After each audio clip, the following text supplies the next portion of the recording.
Hello. It is midnight here in Massachusetts, and so I have to keep it down a little bit. I can't be as loud, so you may have to listen a little. There's people sleeping, so I keep my music down as far as I can go.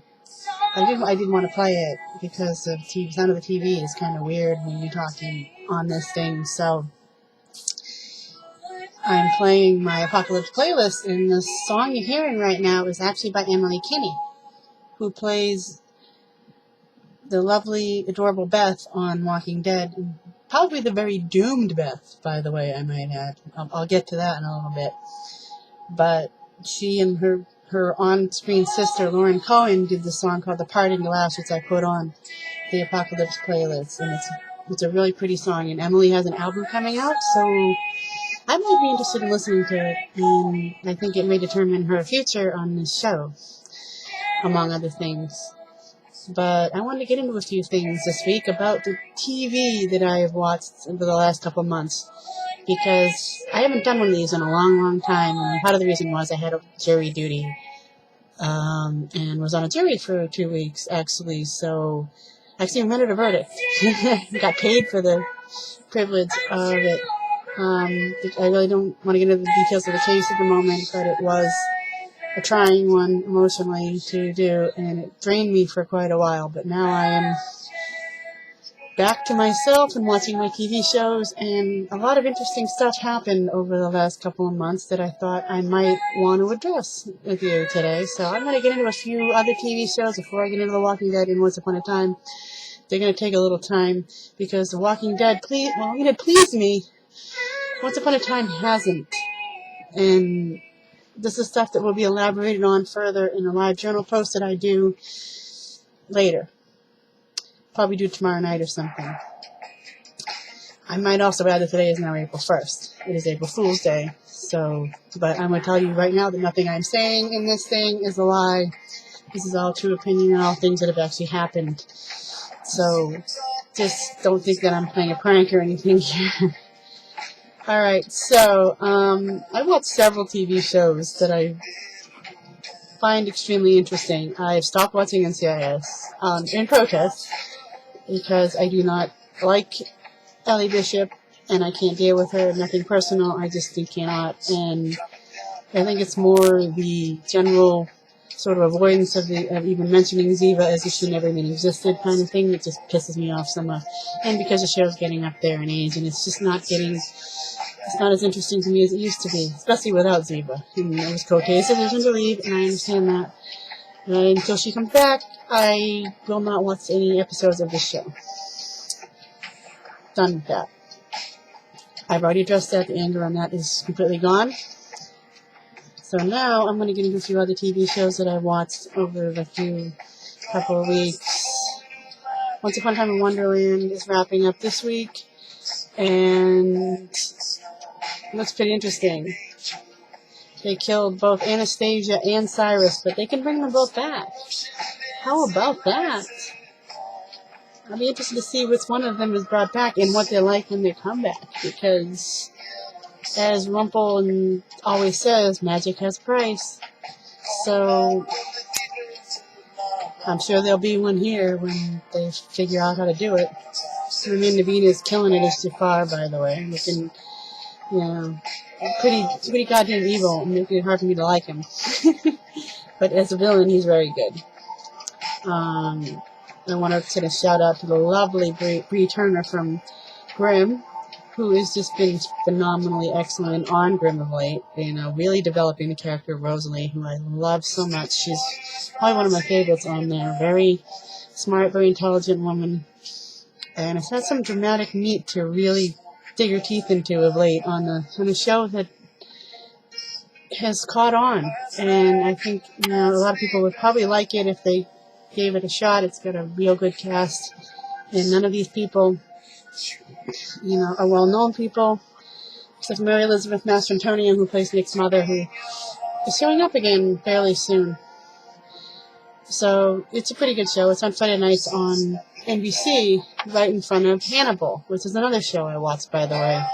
And if you guessed correctly, it's about Hannibal Lecter, the famous villain from Silence of the Lambs, who is obviously the main character's name on the show, but is at this point currently not in jail for the murders he's committed. Somebody else's. Will Graham, who is being played by the amazingly good Hugh Darcy, who I've never seen before in anything, but has done a wonderful job with Will Graham, the empath who can see the details of every crime scene, who is what they would call, I forget the term that they use now, but he's extreme. His ability is that he can put himself into the mind of any serial killer, of any killer, basically, and figure out their entire motivations. Extreme empathy, I think, is the word. And it has caused him serious emotional problems and all kinds of things. It's made him a perfect victim for Dr. Lecter to frame up and put in an asylum. Everybody thinks he's crazy or a psychopath or something, so nobody believes him when he talks about that Hannibal Lecter is the one that's actually doing this. And on Hannibal, the other day, other than my favorite character, other than Will Graham, was Beverly Katz, and she was recently killed off by Hannibal when she discovered the truth. And in one of the most chilling sequences I've seen on TV, she's in Hannibal's room, Hannibal's meat locker area, and she finds his bodies, and we're all yelling, "Get out, Beverly, get out now!" And she doesn't in time, because Hannibal has come home and has found her, and Beverly is now part of his dinner table. Ironically, this is not the only show that I'm watching that has a cannibalism theme going on. Get to that in just a minute. But it's a good show, and it's really, really, really not for the squeamish. It is really nuts, and it's just. But I love the way it's filmed. I love the beauty of the filmmaking in the show is amazing. Just absolutely great film editing, great. You really get a sense for what Will Graham has to deal with emotionally, and it's really, really awesome. And I would recommend it to people who are not squeamish. It's a very good show. It's in its second season, and the season just started about 4 weeks ago.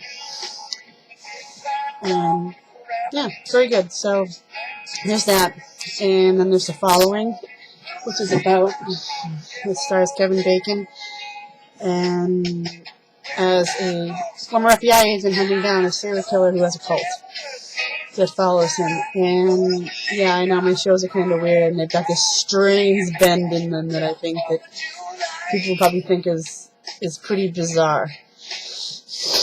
So, but the only reason I'm mentioning The Following is I love the show, I love the way it's written, I love the storyline, everything about it. The actors are really good, especially Shawn Ashmore. And you X-Men fans out there should be familiar with Shawn Ashmore. He played Bobby, aka the Iceman, in the trilogy.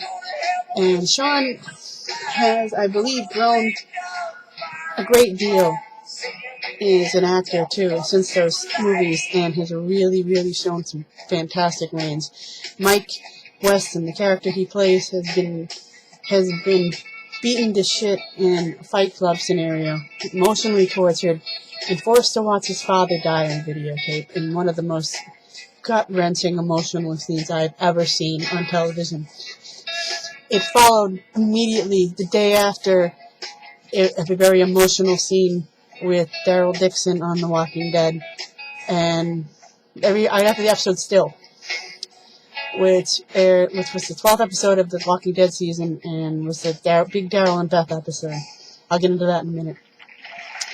But it followed right after that, and I was a wreck for 2 days because of these episodes. It's just mentally crushing just to watch these favorite characters go through horrible things and go through tremendous amounts of guilt, and to watch Mike just fall apart and break down. It was just the most emotional thing. And Shawn was fabulous in this episode, just absolutely amazing. It was all over his face, and he's so good. And I now follow him on Twitter, and he is just an amazing actor. And If you've seen him in the X-Men movies, you don't know how good he can possibly be. He is very good in the show. The Following is on Fox. It's in its second season, and it's on Monday nights, and it's very good too. The serial killer cult.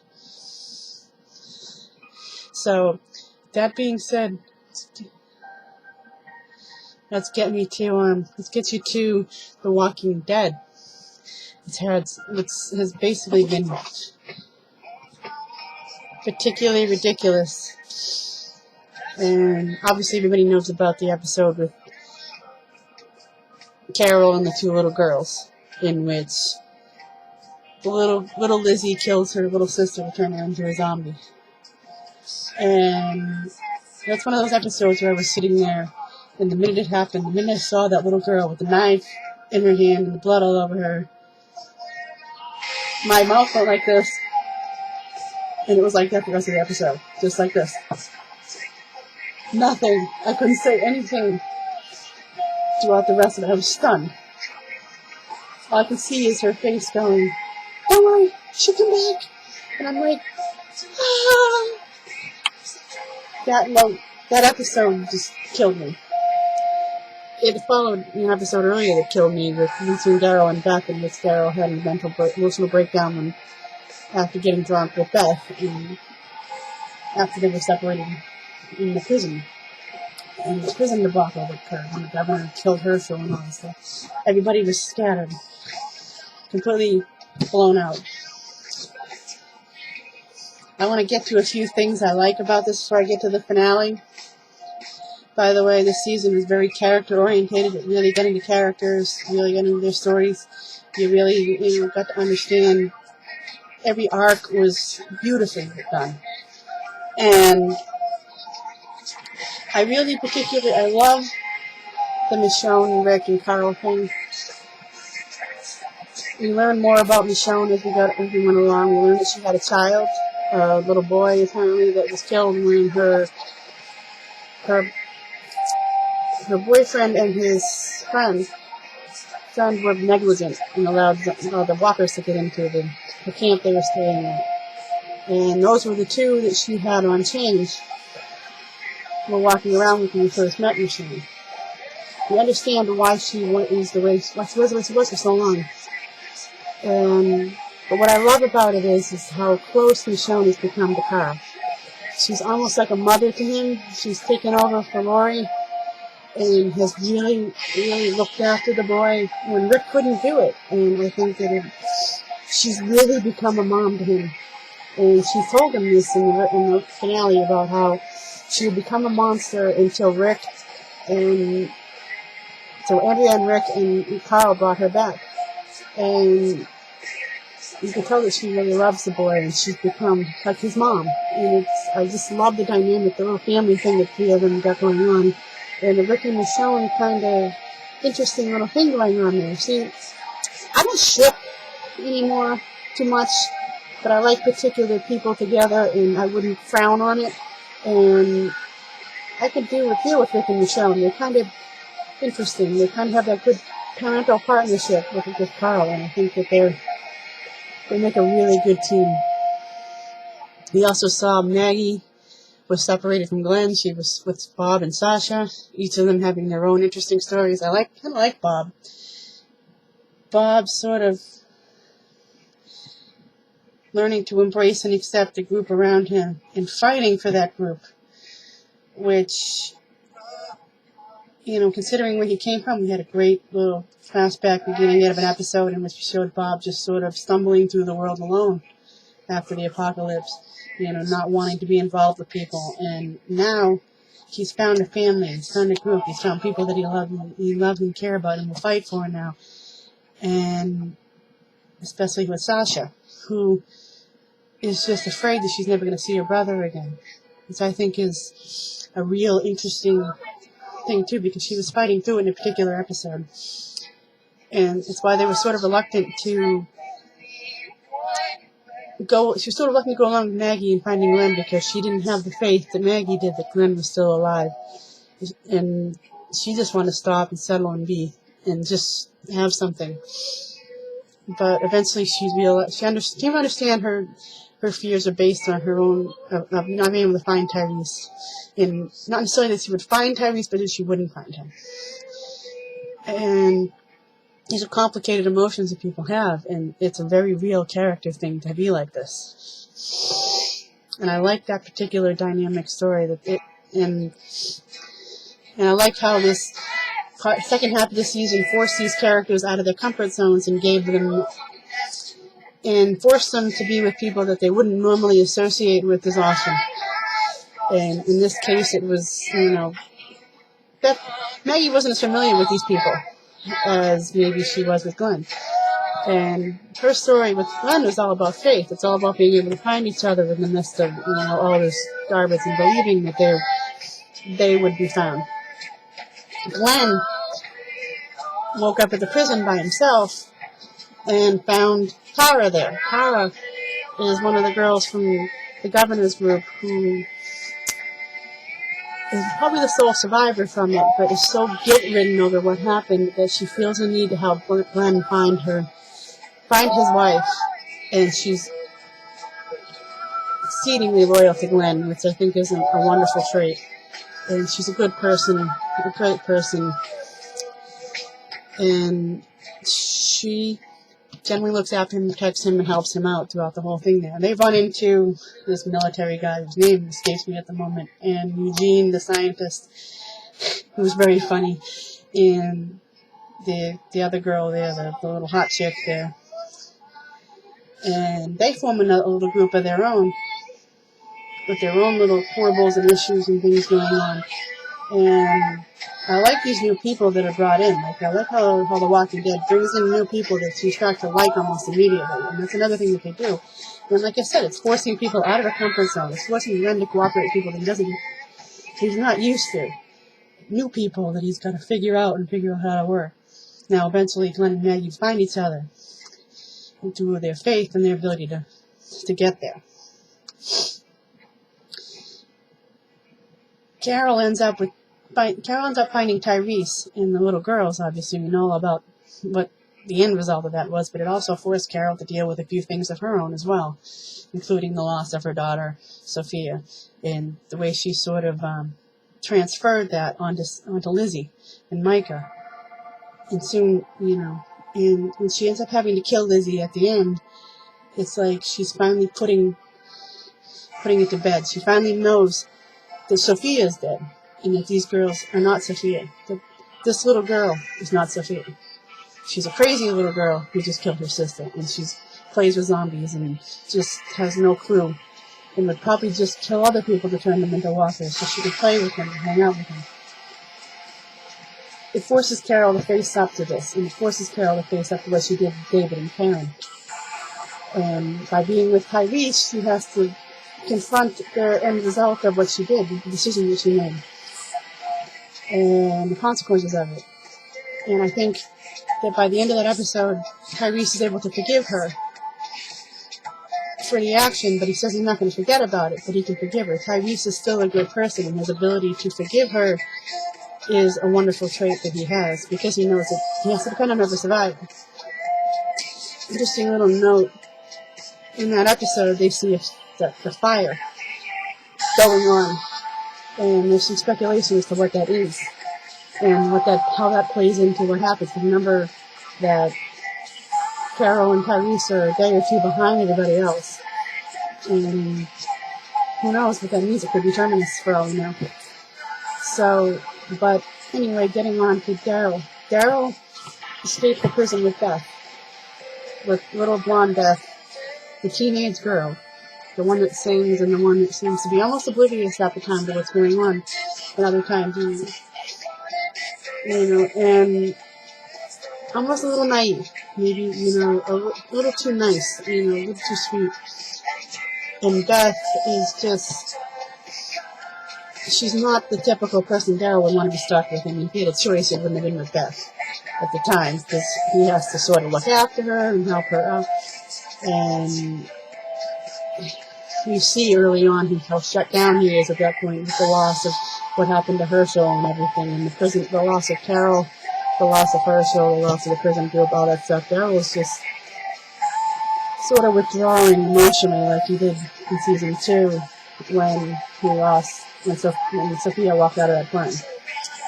And just really seeing that come to play all over again. And then that sort of breaks down that barrier a bit with him by being just who she is, which is just a good person, a wonderful girl in general.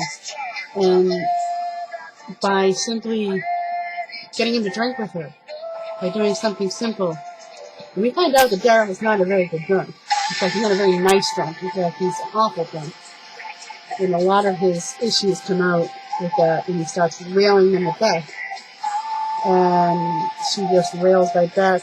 She's so hurt by it at first, and then she rails right back at him and gets him to break down and admit that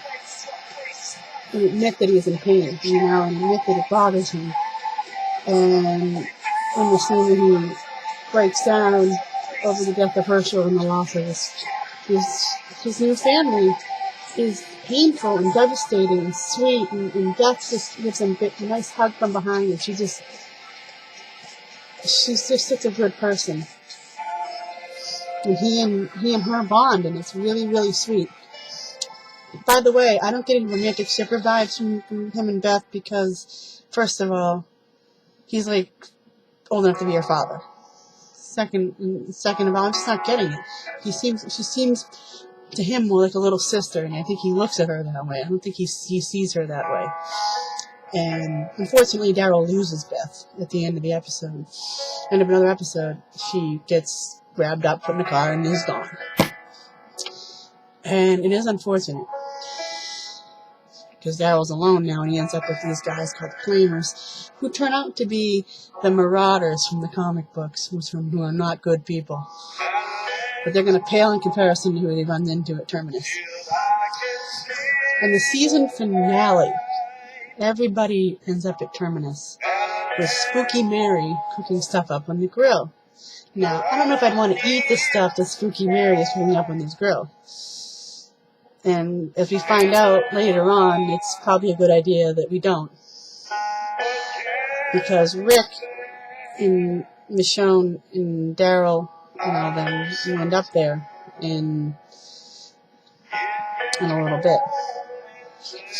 The Marauders, or the Claimers, as they're called in this, are hunting down Rick, who killed one of their own. And really, what I would probably call self-defense more than anything else. Self-preservation. And they grab Rick and Michonne and Carl. And basically threaten Rick with the whole, we're gonna do this and that. And Daryl finds that they have his friends and offers himself up as sort of a sacrifice, and they proceed to beat the crap out of him. And the guy Joe basically says, here's what we're going to do. We're going to beat Daryl to death. Then we're going to have our way with the girl. I love to have seen that one happen. Michonne would probably cut their balls off, but that's just beside the point. He says, and then we're going to do stuff to your son, and then we're going to kill you. So what are you going to do now? And what does the former police officer do but basically rip out Joe's jugular with his teeth? Damn it, Rick. And Michonne and Daryl proceed to take care of the rest of them, except for the one who is trying to rape Carl. Rick gets his hands on that guy and proceeds to eviscerate him, and it's not a pleasant scene. But it's a scene directly out of the comic book, I might add, like almost word for word, page for page. And there's a different person instead of Michonne that was there, but let's just say the end result was the same.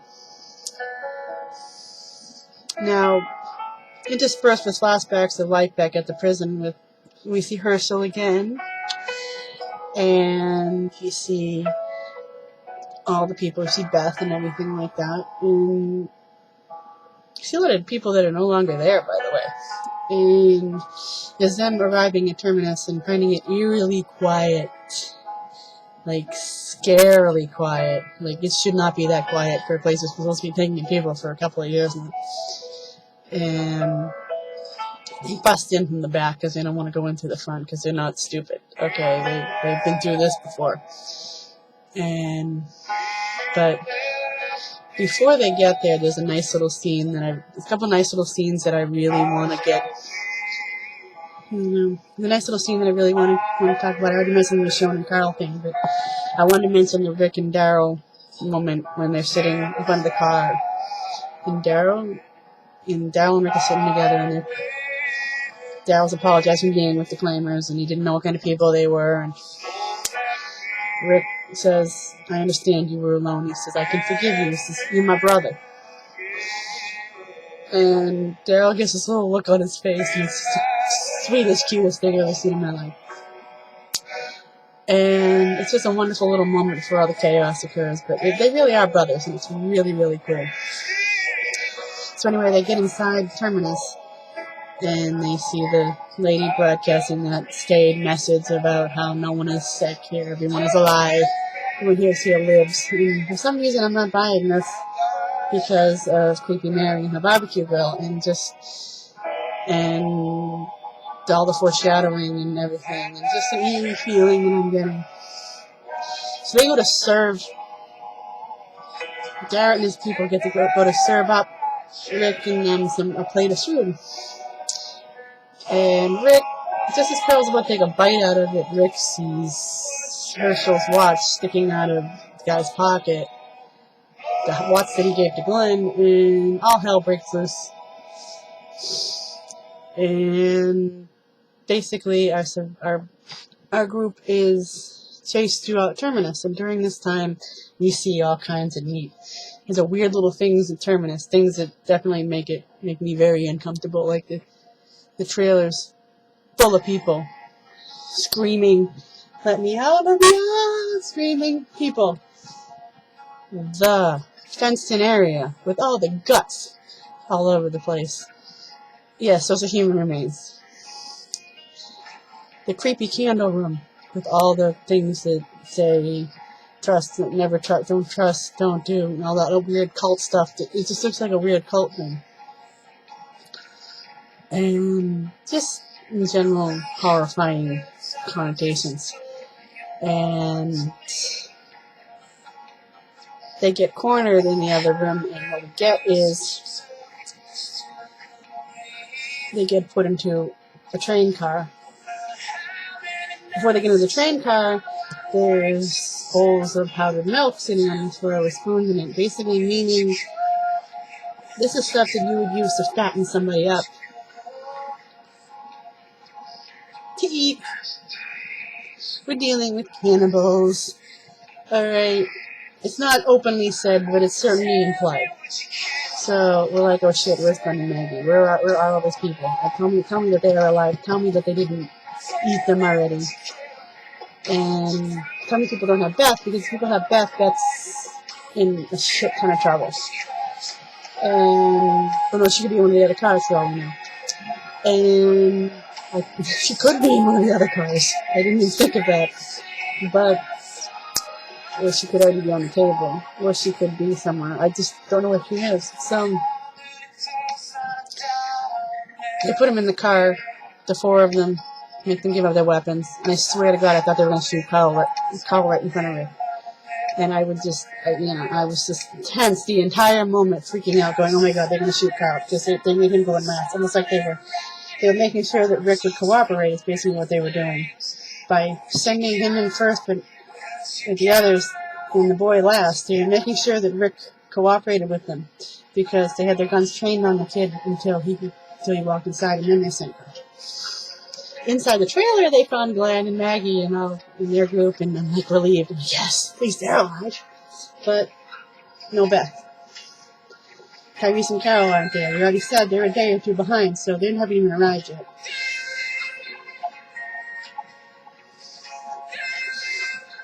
And Rick and them get introduced to the new people. And Rick basically said, these people have messed with the wrong people. And then, boom, they stop it. Over. Now we gotta wait till 6 months till October to see who's gonna live and who's gonna die, who's gonna end up on the table, who's guts are gonna end up in the yard, the gut yard as we call it, and how much powdered milk are they gonna be feeding our core group of people. And where's Beth? See, I'm scared. The reason I'm scared for Beth is there's a lot of reasons I'm scared for Beth. One of the reasons I'm scared for Beth is because she was sort of, I wouldn't say a peripheral, but sort of a minor character, and she was given a lot of screen time. A couple episodes before she vanished. And the only time they usually do that is right before they're about to kill somebody. You know, to remove the character from view. Either kill someone or remove them from view for a long period of time.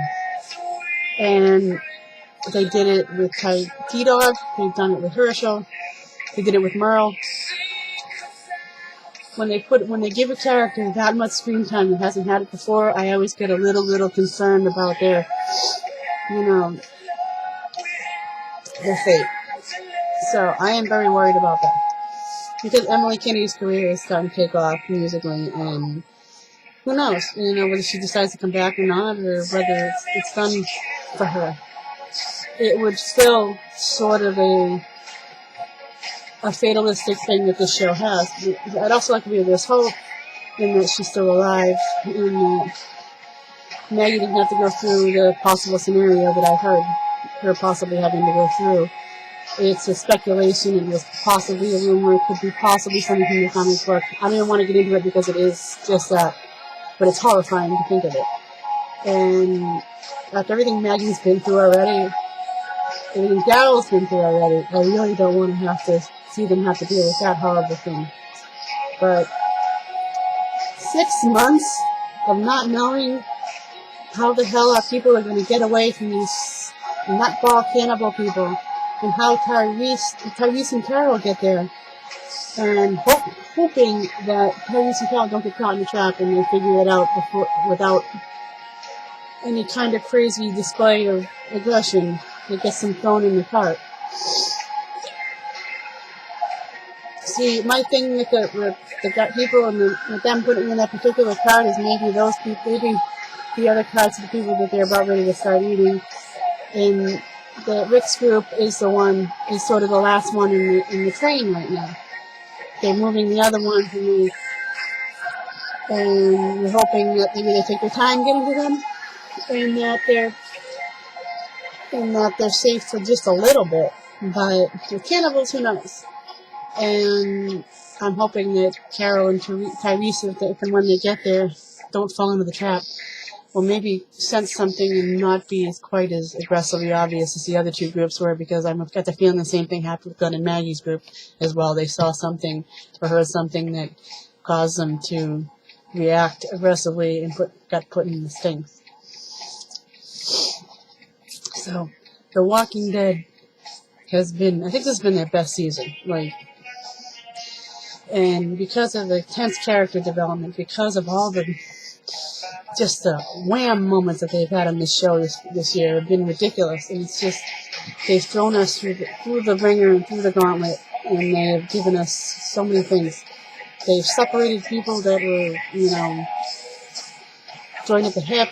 They've put people together that weren't normally together. They really upset things. They've changed dynamics, and they made it kind of interesting for when some of these people reunite with each other. I'm interested to see Daryl and Carol actually reunite, because I'm interested to see how that's going to work. Because Norman has said that Daryl's not cool with the whole Carol banishment. He's still not cool with it. And I'm interested to know as to when that conversation is going to get brought up again, because apparently Norman's implying that it will next season. So I'm interested to see how that goes. And like I said, I try not to ship, but it's another pairing, and if they wanted to do it, I wouldn't have an objection, because I like it. And I love those actors. So, last TV show thing today, after I'm done with the finale of The Wlaking Dead, which I have, by the way, discussed ad nauseum and probably get further into in my live journal posts.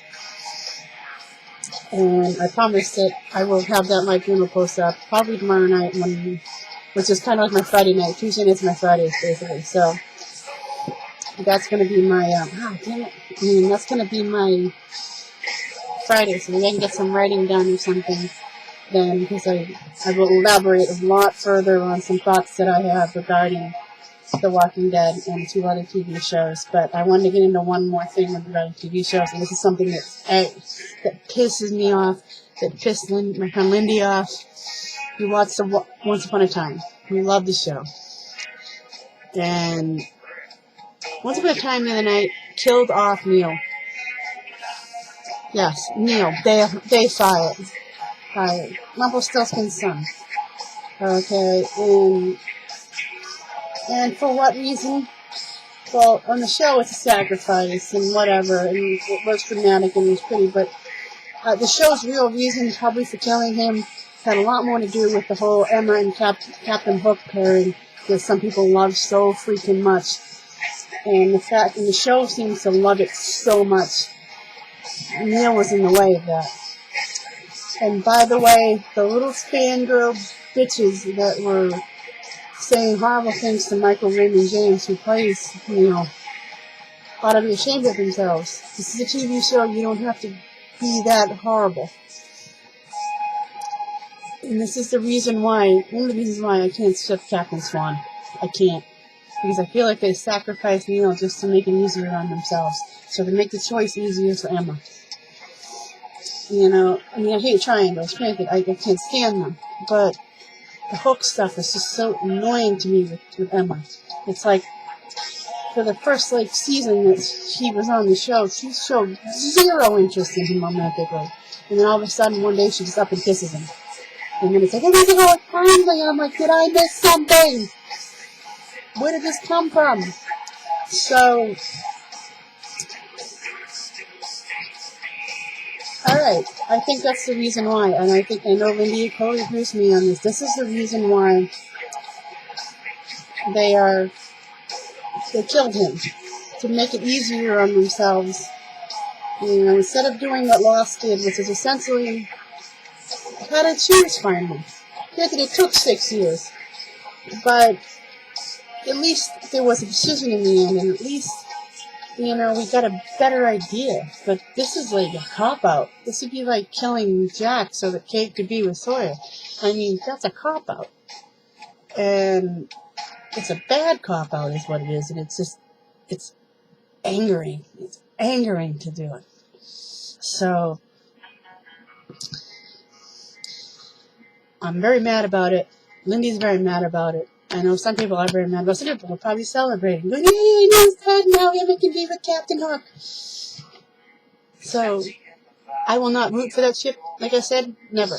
Nope, can't, nope, sorry. I root for Emma, I like Emma, I want her, you know, but I don't want her anywhere near Hook. I hate that shit. And then, of course, they're going to be like that. I will totally go for Regina and Robin, because I like that one.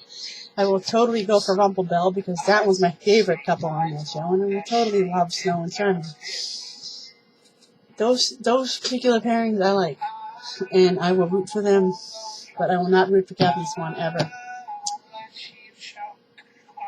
Those are my thoughts. I'm sure I'll have more, but I'm probably going to consider this a big-time webcam wrap-up, because I'm probably not going to do another one like this for a while. It's a long kind of thing that I really need to do. I might need to get in front of the camera again. I tried this a couple of times and it worked, and like the way it came out, so we're going to try it this time, and I think it came out a lot better. And it's nighttime. So like I said, I've tried to be quieter, but, you know, hoping that the people in the other room can sleep with me not making all this noise and getting all demonstrative and everything.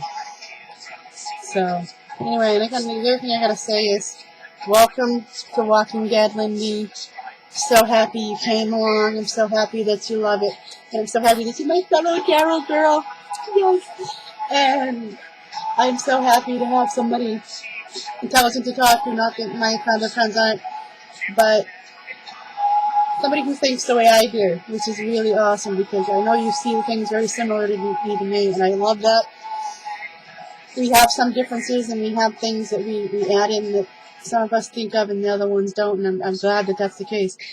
But we have such good discussions, and I'm just so glad to have you to talk to about it. I talked to other people. I talked to my friend Steph, who was awesome to talk to as well.